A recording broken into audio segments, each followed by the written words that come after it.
আসসালামু আলাইকুম রহমতুল্লাহ। সুপ্রিয় শিক্ষার্থী বন্ধুরা, আলফা এডু পয়েন্ট চ্যানেলে তোমাদের স্বাগত জানাচ্ছি। কেমন আছো তোমরা? ভালো নিশ্চয়ই। আলহামদুলিল্লাহ, আমিও ভালো আছি। আজ আমি তোমাদের চতুর্থ শ্রেণীর গণিত বিষয়ের তোমাদের মূল বইয়ের 15 পৃষ্ঠার 5 নং অঙ্কটির সমাধান করে দেখানোর চেষ্টা করব ইনশাল্লাহ। এর পূর্বের ভিডিওতে আমি 15 পৃষ্ঠার 4 নং অঙ্কটির সমাধান করে দেখিয়েছিলাম। আশা করি তোমরা সেই ভিডিওটি দেখেছো এবং বুঝতে পেরেছো। আর যারা নতুন তারা আমার চ্যানেল থেকে পূর্বের ভিডিওগুলো দেখে আসতে পারো, তাহলে তোমাদের জন্য বুঝতে সুবিধা হবে।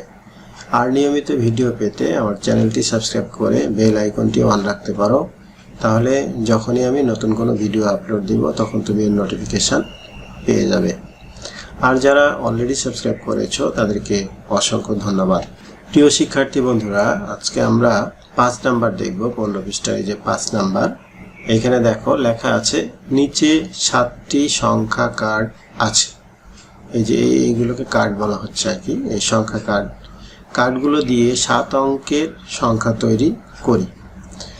আচ্ছা, তাহলে এখানে 4টা প্রশ্ন আছে। এই 4টা প্রশ্নের আমাদের উত্তর দিতে হবে। অর্থাৎ এই যে এটা একটা উদ্দীপক, এখান থেকে আমাদের এই 4টা প্রশ্নের উত্তর দিতে হবে। তো এখন দেখো, প্রথমে বলছে বৃহত্তম সংখ্যা তৈরি করি, 2 নম্বরে বলছে ক্ষুদ্রতম সংখ্যা তৈরি করি, 3 নম্বরে বলছে বৃহত্তম বিজোড় সংখ্যা তৈরি করি, আবার 4 নম্বরে বলছে ক্ষুদ্রতম জোড় সংখ্যা তৈরি করি। আচ্ছা, তাহলে প্রথমে দেখো এখানে আমরা প্রথম যে প্রশ্নটি আছে 1 নম্বরে, সেটি হলো বলছে যে বৃহত্তম সংখ্যা তৈরি করি। তো বৃহত্তম সংখ্যা তৈরি করার নিয়ম কি?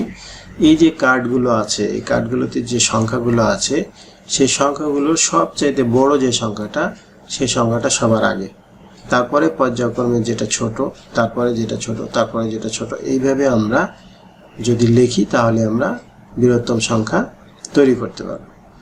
তাহলে এখানে প্রশ্নটা আছে বৃহত্তম সংখ্যা তৈরি করি। এখানে তোমরা লিখবে যে নির্ণয় বৃহত্তম সংখ্যা বা বৃহত্তম সংখ্যা। বৃহত্তম সংখ্যা লিখে তোমরা এভাবে লিখবে যে এখানে সবচেয়ে দেখবে বড় সংখ্যা কোনটা, বড় সংখ্যা 9। তাহলে বৃহত্তম সংখ্যাটি হবে 9, তারপরে হলো 8, তারপরে হলো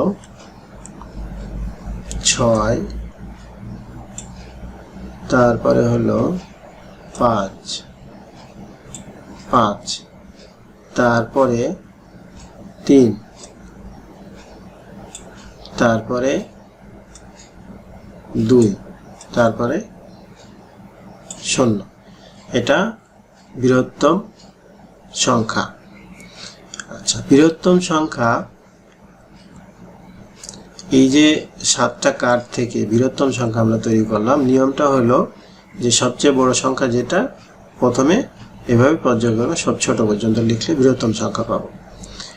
এরপরে ক্ষুদ্রতম সংখ্যা নির্ণয় করতে বলছি। তো ক্ষুদ্রতম সংখ্যা নির্ণয় করার সময় আমরা বিপরীত দিক থেকে লিখলেই ক্ষুদ্রতম সংখ্যা পেয়ে যাব। কিন্তু এখানে শূন্যটাকে আমরা আগে লিখতে পারবো না। এই নিয়মটা তোমরা আগেই জেনেছো, এর পূর্বের ভিডিওতে আমরা আলোচনা করেছিলাম। তো শূন্য প্রথমে না দিয়ে সবচাইতে ছোট সংখ্যা 0, তার চাইতে একটু বড় কি 2। তো মানে সবচেয়ে ক্ষুদ্রতম সংখ্যাটা তার পূর্বের যে ক্ষুদ্রতম সংখ্যাটা, অর্থাৎ 2, সবচেয়ে ছোট 0, তারপরে 2। তাহলে 2 এর পরে 0 দিয়ে বাকিগুলো পর্যায়ক্রমে ছোট থেকে বড় আকারে লিখলে ক্ষুদ্রতম সংখ্যা হয়ে যাবে। যেমন ধরো এখন আমি এখানে লিখব 2, 0, তারপরে 3, 5, 6, 8, 9। এটা হলো ক্ষুদ্রতম সংখ্যা। অর্থাৎ 1 নম্বরে বলছিল বৃহত্তম সংখ্যা তৈরি করি, আর 2 নম্বরে বলছে ক্ষুদ্রতম সংখ্যা তৈরি করি। আমরা দুইটাই করে ফেললাম এখানে। এরপরে বলছে দেখো বৃহত্তম বিজোড় সংখ্যা তৈরি করি। বৃহত্তম বিজোড় সংখ্যা তৈরি করি। তোমরা জানো জোড় বিজোড় সম্পর্কে তোমরা জানো এবং জোড় বিজোড় শিখেছো। 1, 0, 2, 4, 6, 8, 10, 12, 14, 16 এইভাবে হলো জোড় সংখ্যা।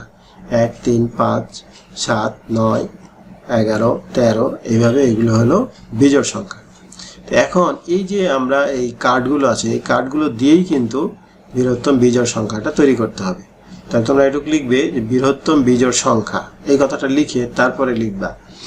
এখন এই যে এটা তো বৃহত্তম সংখ্যা, তাইলে বৃহত্তম এই যে বৃহত্তম সংখ্যাটা, এই বৃহত্তম সংখ্যাটা কি আছে? এই জোড় হিসাবে আছে, অর্থাৎ শেষে 0 আছে। যদি আমরা 2 আর এই 0 রাখি তাহলে কিন্তু এটা জোড় হিসাবেই থাকবে। আমাদেরকে কি বলা হচ্ছে? যে বিজোড় সংখ্যা তৈরি করতে বলা হচ্ছে।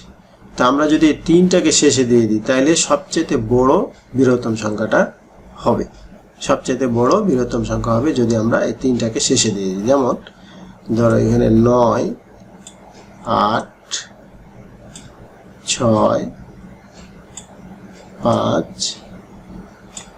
তারপরে 2, 0, এরপরে হলো 3। এই দেখো এখন সবচেয়ে বড় এটা বিজোড় বৃহত্তম সংখ্যা হয়ে গেল।